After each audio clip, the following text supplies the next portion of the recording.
What's going on, everyone? Welcome back to another open beta patch notes review, and today we have open beta 16, God of Portals and Transitions.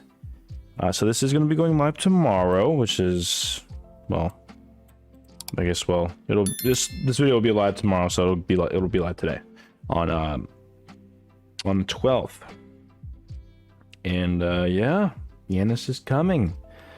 He's very it's a very exciting god to come. He's a very high skill ceiling god, and he's very fun. Can do a lot of shit with, and a lot of cool outplays you can do with him. So it's actually pretty exciting that he's coming. This was actually posted today. They take a long time to post the patch notes, but here they are. So you take a look at the patch notes yourself. It'll be in the description down below. But without further ado, let's go ahead and get into this. So, open beta 16 update warps into Smite 2 with style as Yanis makes his grand return. This portal popping powerhouse brings his iconic playstyle with powerful changes to his kit. There's not a lot of changes. He now stacks his passive twice, ignores magical protections to enemies phased by threshold, and his global ult can be fired mid-banish while falling from his portal to set up some hype plays.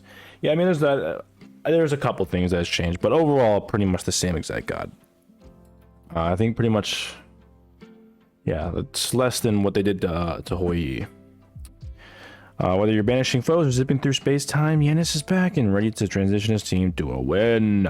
So, yes, Yanis. General range, basic attacks, magical, and has intelligence scaling. Pretty much the same, similar stuff that he did in Smite 1. His passive passages: when you pass through a portal or threshold, your next ability deals bonus magical damage. Smite 2 +1s now stacks up to 2 times. So now this can be stacked up twice, and they stated that it's not procs twice as hard, but it procs each time. So you have one stack that'll be removed, and then when you use another, or when you pass through another portal or threshold, you'll do the next stack when you do damage. All right. Ability 1, portal. Open a portal on a surface.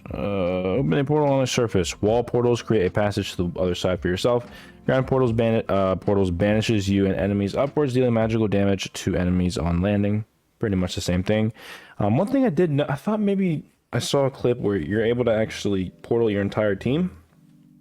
I'm not sure if that was a bug or if that's actually intended. I guess we'll find out tomorrow. I haven't looked too much into it, but if you can, that'd be interesting. And that'd be really cool. All right, on to ability 2, unstable vortex is bread and butter with his 1 and his 2. Launch 2 link portals, dealing magical damage to enemies in their path. Hitting an enemy with both portals deal bonus magical damage. I believe there's a part in his 2 where if it's hit, or if you're able to hit something with it, I think the threshold between the 2 things there, it'll deal bonus magical damage, which is pretty cool. If you guys didn't know that, back in the day, there wasn't like a connecting link in between his 2. So if you could actually, where it goes like the camera, it goes like, Jesus, where it goes like this or whatever, his 2, you could actually not hit somebody if they landed in between the 2 little bubble things. Vortex is more accurately. But yeah, so now it's actually be doing bonus damage if you're able to hit both. Ability 3, threshold. Unleash a rift that slows enemies and grants movement speed to allies who cross it. Slowed enemies are phased, causing your abilities to deal bonus magical damage. Passive, you and allies also gain stacking movement speed when crossing the rift or passing through a portal. I think that's the there was something about it. Oh, here. Okay, this is the +1 right here underneath if I just read more. Magical damage Yanis deals to phase enemies ignore 25% of their magical protections. That was one of them. And then finally, his ultimate ability through space and time: fire a global projectile that deals bad magical damage and opens portals for allies on any surface it passes. You are CC immune while firing. Damage increases with a distance traveled. And then here's the Smite +1. Cannot be used while falling from portal, allowing you to exit the self-banish early. No longer has a maximum rage at which it stops making new portals. No longer has a maximum health damage cap. So you can one-shot it still creates portals, and now you can use your one while you're like mid banish and be able to use it there. So yeah, there is your Yanis. It's not he's gonna be coming with a aspect. They just haven't fully figured out what they want to do with it. They're still trying to cook on that, but that should be coming as well. But yes, Yanis is here. He's gonna be really really fun, and I can't wait to see all the outplays you can play with him. I actually played him a decent bit back in Smite 1, so I'm gonna be playing him a lot when he comes out. He's one of the more fun gods to play for sure. And then we got new Wandering Market Travelers, and I think they're doing I don't remember what it was called, but the Wandering Market where you're able to have like 4 tiers and you're able to get skins for each different god or whatever, instead of just like one page with all the just like one skin, like Geb, for example. This one, I don't remember what they're called. It's a Wandering Market type thing. I think they're indefinitely suspending that, which kind of sucks, because I thought that was a really cool thing that they added. But yeah, we'll see. I think they were going to try to release a Hoi one, but they didn't do it, and they're suspending it for now indefinitely. So maybe in the future it'll come back, but at least with this Geb 1 Traveler system, oh my god, there's like this one piece of hair on my mic. It's pissed me off. There we go. Geb 1 Traveler system online, directive downloaded, target acquired. Go to Hyperdrive with the Geb 1 Traveler in Smite 2. So this is the classic Geb skin in Smite 1. If you're not aware, which is pretty cool. It's got some prism skins. It's kind of like what they do now. It's a pretty cool idea as well, adding prisms to all these already established skins. We got the classic plushy Yianice skin with all different type of prism colors, and then that's it for the new Wandering Market Travelers. Quality of life and new player improvements. We'll see how much I want to. Let's see. Starting in Open Beta 16, Ultimate Founders Edition owners will unlock all current and future Ascension Passes forever. Oh yeah, this one was cool as well. So when you get Open Beta, or once Open Beta 16 is alive, if you bought the Ultimate Founders Edition, which I did, you will get future Ascension Passes forever, and unlock already established ones. If you already own the Ultimate Founders Edition, you'll receive this new benefit immediately when you log in after the update. Ultimate Founders Edition's owner will be refunded 900 Legacy Gems for each Ascension Pass they purchased before the update. And I think, yeah, the Ascension Pass is like sort of the what is it, like battle pass sort of system, which each god. Purchasing Wandering Market Traveler collections and sagas now also grant bonus levels that reward double Wandering Market coins. Bonus coins will be granted retroactively to existing players. So yes, if you purchase any Wandering Market Travelers collections and sagas, they also will now reward double Wandering Market coins, and this will be retroactive to existing owners. So you should get a bunch when you come in, I believe. Or at least some. New animation has been added to nameplates / health bars when an enemy god is slain to give better feedback and clarity on when an enemy has died. That's actually pretty cool. I saw that. So it'll like explode or whatever when you've killed someone. New short ability descriptions have been added to both the ability icons on the HUD as well as the control screen. There's also little markers at the bottom of each one saying like 1, 2, I think 1, 2, 3, 4. And then I might be wrong on that. And actually with this, the new short ability descriptions, it'll tell you like what each ability sort of does to give new players a better description of what each does if they're not familiar. Item pips have been added to both the item shop and your own item loadout on the HUD to better indicate if an item is tier 1, tier 2, or tier 3. This was in Smite 1, which I actually like that they're bringing back. Sort of like the 1, 2, 3 on an item, just so it gives you better clarification on where you were at in your build in regards to what part of the item you're at. So tier 1, tier 2, or tier 3. The Quickplay item buying flow has received a visual update. Basic attack sound effects have been revised for Agni, Honor, and Aphrodite. Agni basic attacks now have projectile sound. I actually don't know what that sounds like. I guess we'll find out, but that's pretty cool. And then finally, Conquest has received a first pass on updating lighting. I did see this. It looks a lot more. It's brighter, from what I remember. Overall, it looks better. It's an ongoing project, and the team will continue to make changes in future updates, which is super good. Hopefully they do like a change in Conquest soon, whether it's adding stuff changing the artwork or just, you know, just changing the map up in general. I hear a lot of people complaining about it, and I feel as though it definitely needs a change. Alright, on to game modes. New Quickplay Joust. Joust has been added as a Quickplay mode, complete with all new features in Quickplay Arena. With all the features in Quickplay Arena. Faster gold, XP spooling, agility relic was selected by default. Draft by items set building will be testing Quickplay Joust as a default mode for new players in this update. So that's pretty cool. I might try that out or something here and there, but overall I'm probably just going to be sticking in Joust. Conquest, Totem of Coup. So they did change this. I remember they're really highlighting on this. So now it takes 50% less damage from gods outside of its radius. So people with like Baron, I'm trying to think of any other solo laners like Hades or something like that. So they don't have like an unfair advantage that other melee gods have. Now it sort of punishes them for that.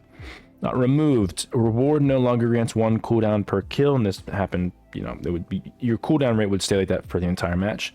Now it rewards a 10 cooldown rate and 2 mana regen buff for 60 seconds, which I actually do like. The regen was actually crucial in Smite 1, at least early game specifically. Plus immediately refunds 50% cooldowns on abilities. And I do like this more, and I believe this only lasts for 60 seconds, so the cooldown rate is going to be much more impactful, at least when you get it, but once the 60 seconds are done, that's it. Fire Imps, remove the loose nuggets in fire giant pits have been removed. Now an additional Fire Imp now spawns that also drops 2 nuggets. Decreased base max health from 1800 to 1200. Dude, this thing was beefy, hard to kill early in the game. I mean, they only stay early in the game anyways, but yeah. Decreased base strength by a decent amount, decreased base protections by a little bit, XP reward by a little bit, and gold reward by a little bit. By a decent amount, actually. And then Fire Giant Door. The door will now remain open until the Fire Giant spawns at 15 minutes. That's pretty cool. And then finally, Pyromancer now has an objective health bar. So, some cool small changes, nothing crazy, just some small things. And then finally, we're into the God Balance, the important stuff, what we're here for. Alright, starting out with Amaterasu. Aspect of, I think she's really good right now. I don't know what other people think, but apparently she needs a buff, but I think she's, I mean, in Conquest, she's definitely not doing as well in Joust, so I will admit, but I think she's still fine. Aspect of Valor buff, Divine 1, so this is specifically to her aspect. Divine Presence, increased basic attack damage, 6 to 30 to 7 to 35. So 5 in total at the end, 1 at the initial. When activated, gain 3 to 5% lifesteal. And actually, this will be pretty good if you add like a little bit of a Sanguine, huh? Sanguine might be interesting to... Damn, lifesteal? Okay. So she actually might be able to synergize a lot more with a lot of these other items that require percent lifesteal to activate some type of extra effect. So that might be pretty cool. Overall, not the biggest buff, but can potentially be impactful. Aries Nerf, Call to Arms. Yeah, he's really good right now. Decreased health regen from 10 to 30 to 8 to 20. That's pretty valid. His regen's pretty sick. He's gonna be still very good though. Don't get me wrong on that. It's not gonna change much, if at all. Milona Shift. No longer gains block stacks from basic attacking non-god targets. Okay, so you know, like minions and stuff, which is nice-ish. I don't know. I think Milona's in a weird spot. I feel like she's really good right now, but also like she hasn't been really good for a while. I don't know. Bludgeon, increased spin damage from 35 to 155 to 45 to 190. Her 2 is so like, it's necessary to have her 2 and like clear wave early, but after like late game, you don't really ever use this ability. At least the damage part of it, you really only use this for clear. Whatever though. I think Milona is really good. I think she was in a fine spot though. Like she wasn't like disgustingly overpowered. However, I mean, if you build that full damage build that you've been probably seeing, it's really fucking good. So I don't know. I don't think this really affects that though. So I don't know. Nothing crazy here. Cerberus Fix Buff. Okay. Paralyzing Spit 1. Cerberus heads can now be alerted before this ability is ranked. That was also, yeah, that was really annoying actually. I don't know why that wasn't already like this. I remember, you know, when you're playing Conquest and you buy your 2 first, you're like, okay, well, let me just use my 2 real quick to get my heads, and it's like, okay, no, it doesn't. So you have to get level 2, activate your, or get your, buy your 1, or put a point in your 1, and then you have to use your 2 or auto to get those, to get your passive heads up. Now it's just going to be like that as soon as you're able to, which is nice. Hades fixed buff, Death from Below. Increased intelligence scaling by 15%. Okay. Devour Souls fixed an issue with the ally healing, was only considering item protections. Okay, so now it's going to be just protections in general. And then fixed an issue where Hades self-heal was not considering protection scaling at all. Okay, so now self-heal is going to be considered protection scaling as well. So that's pretty cool. He's going to be a little bit better. Yay, and solo lane, awesome. Hecate, aspect of Ruin. Non-conquest nerf. Yeah, they've been talking about this a lot. They're actually bringing some of these non-conquest nerfs back and buffs back, which I actually do appreciate, because they literally only buff, nerf, or what's the word I'm looking for? Balance for conquest, which is understandable, but also a little bit annoying. So, because when things are OP in conquest, they get changed right away. But when things are OP in any other game mode, no, it's not OP in conquest, so who cares? I mean, overall, though, a lot of it does align. A lot of things that are OP in Conquest sort of linger in other game modes, but not vice versa.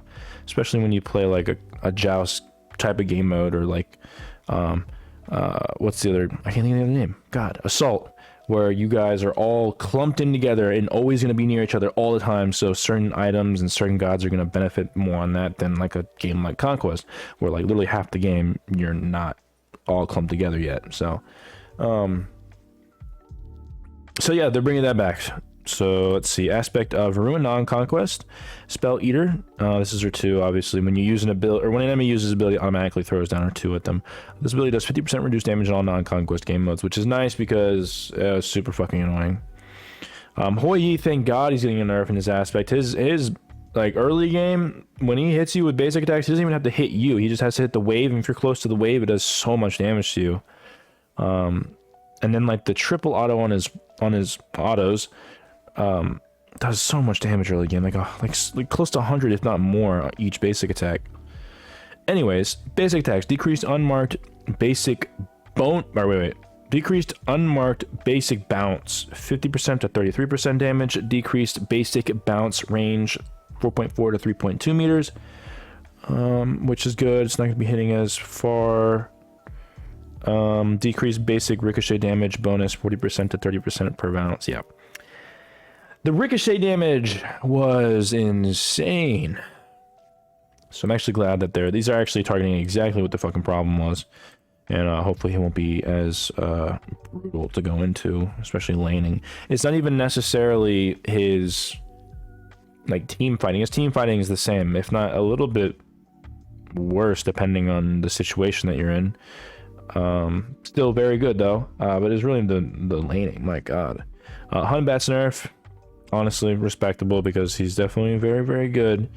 Infused strikes, his passive decreased strength per stack from 5 to 3. Hunbat's level 20 with 4 stacks 40 to 32, at 1 with 4 stacks 20 to 12. I mean, he basically had 2 Hydras in his kit, so it makes sense. Sacred Monkey, decreased strength scaling from 60 to 55. Yeah, his 3 actually hits like a truck. I remember, playing him recently a lot in Conquest, and his 3 smacks. I like when I hit like buff camps or gods and I hit him with my 3, I expect smite 1 damage, and it's not the same. It doesn't feel like, or maybe I'm just misremembering, but his 3 does a lot of damage. Jingu buff, explosive bolts, decreased cooldown from 16 to 14 seconds. Man, it just cannot get this god to come back to where she was. Agility, decreased cooldown from 18 to 14, scaling down. Oh my God, initially too, it's 16 to 14 now. It's taking 2 seconds off flat at level 1, and then 2 seconds more when it's fully leveled up. And finally, Airstrike 4, increased strength scaling from 100 to 115. So yeah, I mean, she's getting some. I mean, these are some pretty decent buffs. I mean, Jesus, cooldown, when you get rid of cooldown, or you reduce cooldown by a decent amount like this, 2 seconds, I mean, you're starting to see some pretty big changes, and especially when you add other things like strength scaling, On top of the fact that Jingwei has been getting some buffs from last patch. I don't know if it was last patch or the before patch, but I remember seeing Jingwei keep getting buffs because she's not where she really is. No one really plays her. And she's definitely not as good as other current ADCs. But I think that's a consequence of other ADCs just being that strong. I think Jingwei is a fine god. And I think we're going to get to a point where we're going to do the same thing where they keep buffing her and keep buffing her and keep buffing her. And then they're going to nerf other things. And other things are going to change. New items are going to change. New items are going to get buffed. Old items are going to get whatever. You know what I mean? And I think she's going to be become really, really good. We'll see. But she's definitely going to be really good in a crit meta. But these are some pretty big changes. Medusa getting a buff, which is a little scary, not gonna lie. Viper Shop, increased strength scaling from 6% to 8%, and then increased attack speed scaling from 10% to 15% strength. That's pretty good. Acid Spray, increased intelligence scaling from 70% to 80%. That's pretty good. And then intelligence scaling for her ult, 85 to 95. I was requested to do a video on this and see how good her intelligence scaling is now. Go like a full damage intelligence builds, because if you don't know, in Smite 1 Medusa you could kind of build in Smite 1 really you built Medusa like pretty much a full damage ADC, and it wasn't until Smite 2 that like the full ADC build was kind of the build you almost always go on Medusa, and you don't see the full damage Medusa build ever in Smite 2 really, which I think might have been fixed here with the intelligence. We'll see. But in Smite 1 you could still go the ADC build, but it was from what I remember it was more prioritized to go like more of the full damage or hybrid type of build with her, like, you know, going Soul Eater, Jotuns, and then maybe mixing in like an Executioner, like going like a hybrid ADC, you know, full damage build. But we'll see what this intelligence build is cooking with her, but that's a pretty significant buff for her. Rama also not doing the best in Conquest. Astral Quiver is passive. Astral Arrow cooldown from successful basic attacks 2 to 3 seconds. The first hit of Astral Strike will also trigger this cooldown effect. Okay. Astral Strike increased bonus damage scaling from 15% to 20%, and then Rolling Assault increased bonus damage from 40 to 55%, and 15%. So, yeah, that's pretty good. Not the most significant thing in the world, but this is new though. First hit of Astral Strike will now trigger this cooldown effect. Interesting. We'll have to see how that works. Sounds pretty good, honestly. Zeus Shift Thunderclap now provides 10 to 15% haste, and this is gonna be really good for your ADC builds. I mean, it'll just be a buff in general. Haste is pretty good. Not a lot of gods have that internally, so yeah, we'll see what Zeus cooks with this. Jesus. Lightning Storm, decreased base damage from 100 to 260 to 100 to 220.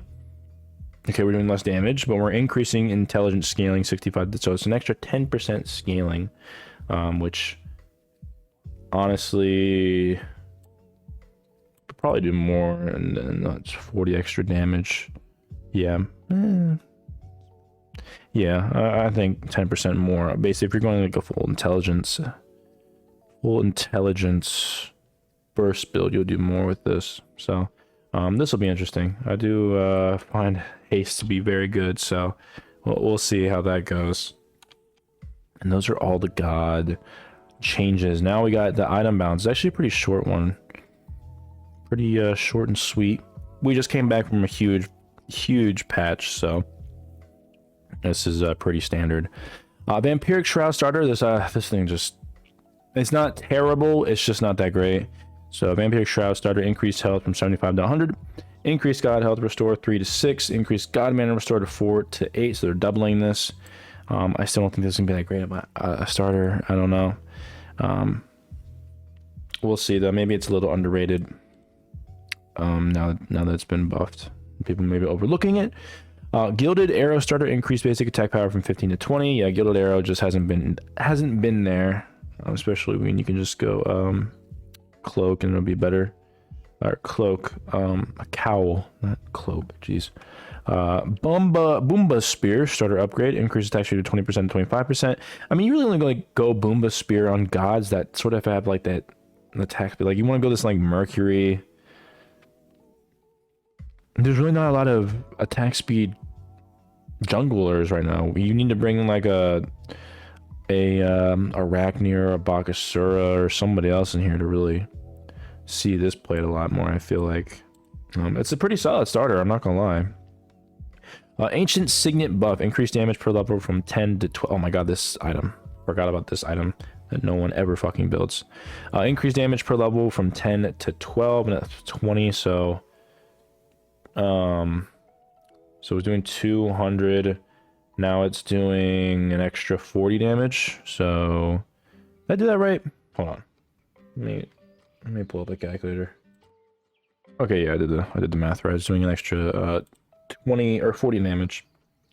And decrease cooldown from 20 seconds to 15 seconds. So this actually might be a decent item to test out now. It does 40 more damage, and then it's decreased cooldown by 5 seconds. We'll see how that feels. Bankros Talon, increased intelligence from 40 to 55. Yeah, no one's really bought this item. It's a cool little gimmick, and it's kind of funny being able to spawn like a little jungle monster, but not as good as the original Typhon's Fang, clearly, or Bankros Talon, clearly. Decreased bonus intelligence maximum 70 to 60. So that's a hell of a lot better. Might be seeing that more often. Braggys Harp Nerf now properly considers Titans as bosses for the reduced damage. Okay, so now it's not going to be doing as much to a boss via Braggys Harp, which should have just been a thing to begin with, let's be honest. Contagion Nerf. Yes, definitely needed a nerf. Decrease max health from 500 to 425, and then increase cost from 2250 to... Yeah. This item gave way too much for being this cheap. This is one of the items that I feel like they overlooked because of how cheap it was, and they never really changed it to its original price. And I think I don't know if it was a hot fix, and I don't think they have it here either. But they also, I think they were talking about changing the amount of time the stacks last. I don't know if they changed that though. But at the very least, this is more right, and then gives you way too much for how cheap it is. I initially saw that, I'm like, it's still pretty fucking cheap for what it gives you. If they haven't changed the amount of time the stacks stay on you for Contagion, I still think this is gonna be a very, very good item. It's still relatively cheap. Now it's sort of like in the middle part, like not necessarily expensive, but not necessarily cheap. Devourer's Gauntlet Nerf. Clearly needed a fucking nerf. Holy. Increased Ravenous minion kills needs per stack 8 to 10, and an increased cost by 100. That's just a slight nerf. A little bit more than a slight nerf. It's 100 more gold, so it's a little bit more significant than you might think. But I mean, it's a very good item ever since they changed it. Leviathan's Hide Buff, increased health per stack from 6 to 8. No one fucking buys this item. I think it's solid into certain team comps and other game modes, like Joust, if they're going up against ADC. Well, no, they changed it. That's right. That's now it's just damage in general. I don't know. Yeah, I think the item just kind of lagged overall. I don't know if they maybe should have just... I don't know how I feel about this item. I feel like you just don't go this item in most scenarios. I mean, I guess we'll see now with it increased health per stack. Could be pretty good with like Leviathans and like Yogi's Mask or Yogi's Necklace. That's what it's called now. I keep forgetting. But yeah, we'll see. Lifebinder, increased intelligence from 35 to 50. That's a lot of extra intelligence. Okay, wow. Okay, so I always thought Lifebinder was it was really good, initially busted, and then they just kept nerfing it until it came to like 20 seconds, I think, on the cooldown or something like that. Whatever it is now, I don't remember exactly what it is. Because Shield Splitter and Dagger Frenzy is 15 seconds. I think it is 20 seconds. Overall, I think it's still a pretty solid item. It's not one of the best items, and you don't need to go at every game. There are clearly other better items, but I thought it's a pretty solid item. Now it's 35 to 50 intelligence. That's a lot of intelligence. We'll have to see. Regrowth Striders definitely need a nerf. Decreased physical protections from 40 to 35. Yep, and decreased movement speed burst from 35 to 30%, and then decreased movement speed duration from 5 to 40. This is still going to be a very good item on gods that definitely abuse it, like Hercules or like Amaterasu or I mean, other gods that would still, I mean, you still use it. It's still such a good item for like a god like even like Achilles. I'm trying to think there's any other gods that heal with this.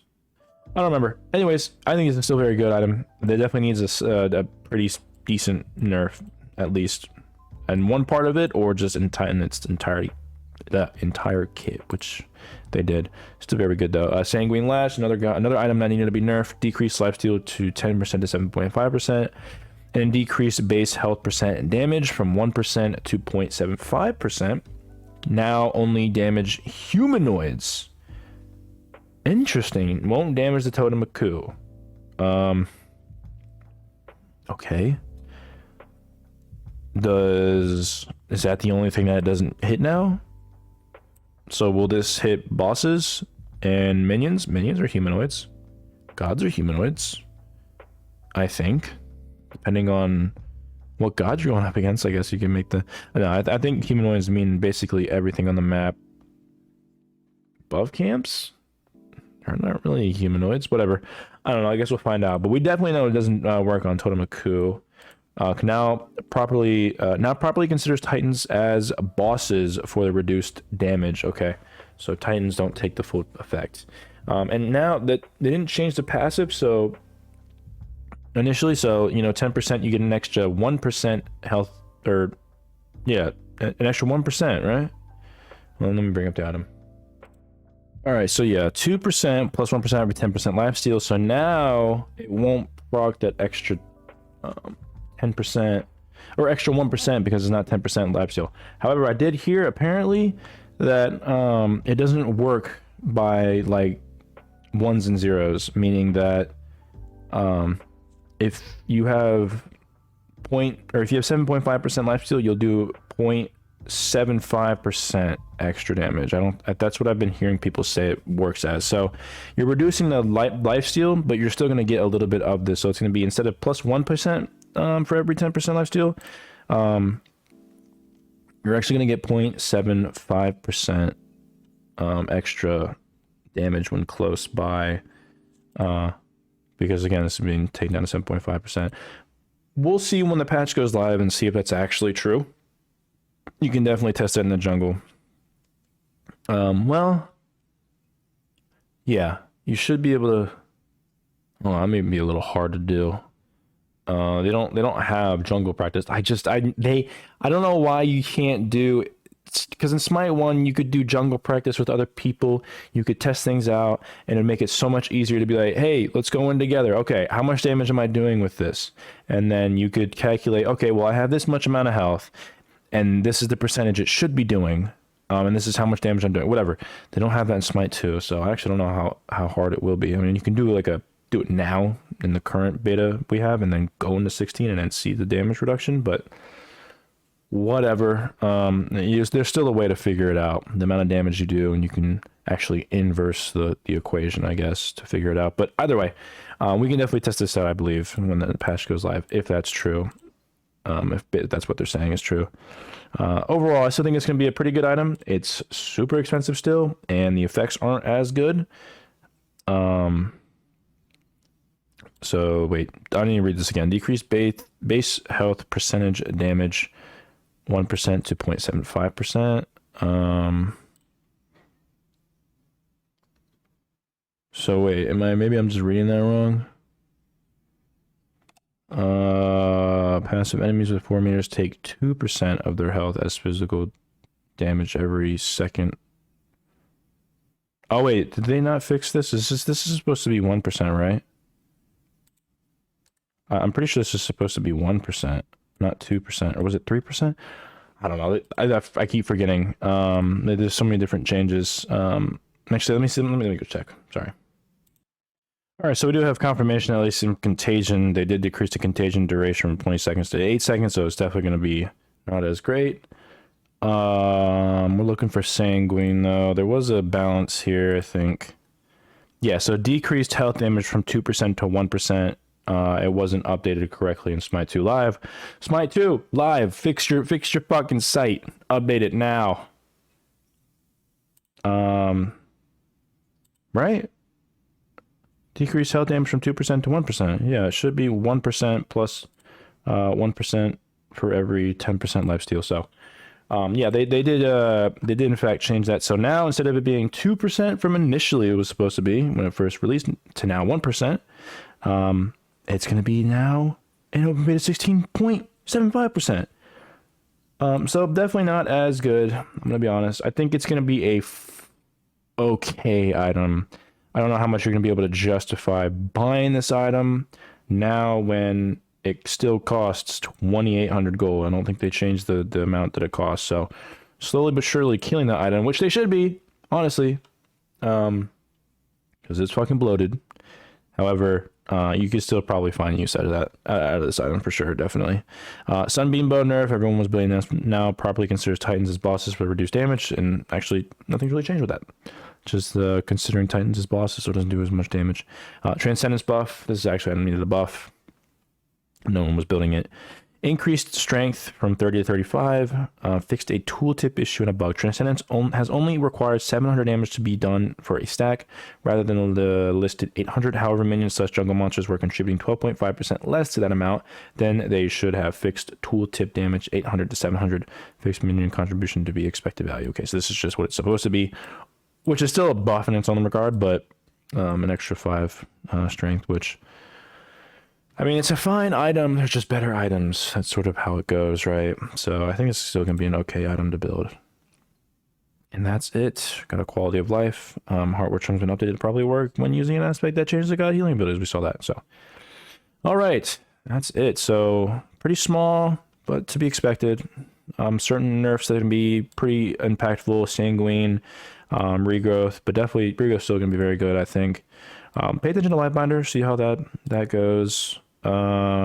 This one's a pretty decent one, but still Devour's gonna be really good. Contagious being properly nerfed, I think that's in a good spot now.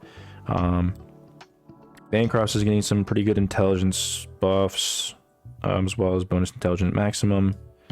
And then that's pretty much it. Ancient Signant might be interesting, we'll have to see. Zeus and this haste is pretty cool.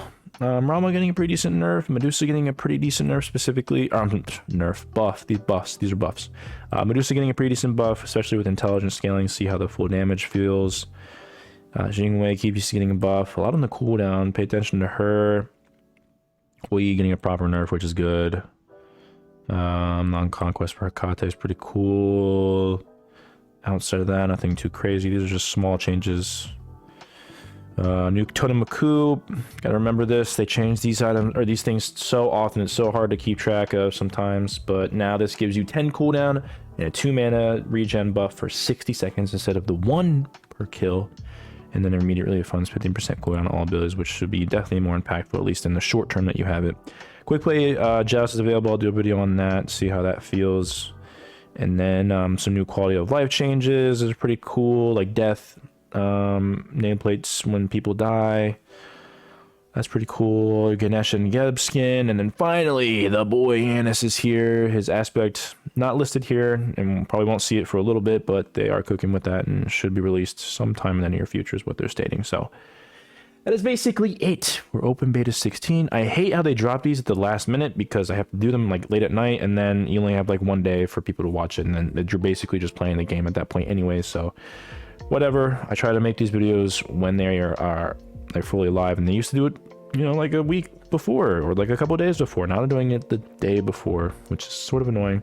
But I've got to imagine there's a reason for that. Probably not a lot of people on the team doing this, or maybe they're overworked or whatever. High res isn't doing great right now, but they're doing their best, and the game is, you know, slowly but surely coming along, and definitely have a bright future if we keep this same type of path. So definitely not any doomer in me. I think the game's gonna be fine. Anyways, that's basically it. Again, the URL in the description will be down below if you want to take a look at this yourself. Like, comment, subscribe if you like these videos. Discord in the description down below if you want to join our community. It's pretty cool. Twitch in the description down below as well. I go live every Friday, Saturday, and Sunday. I've been going live pretty much every Thursday as well, but you know, tentatively it's Thursday, Friday, Saturday, Sunday, but pretty much every week I do Friday, Saturday, and Sunday. So go down there, check it out, say what's up. if you would so desire. And then memberships are open for 99 cents a month and $2.99 a month if you so desire, but obviously not necessary, but very much appreciated. But yeah, open beta 16. That's everything I have for you. So with that being said, thank you guys for watching.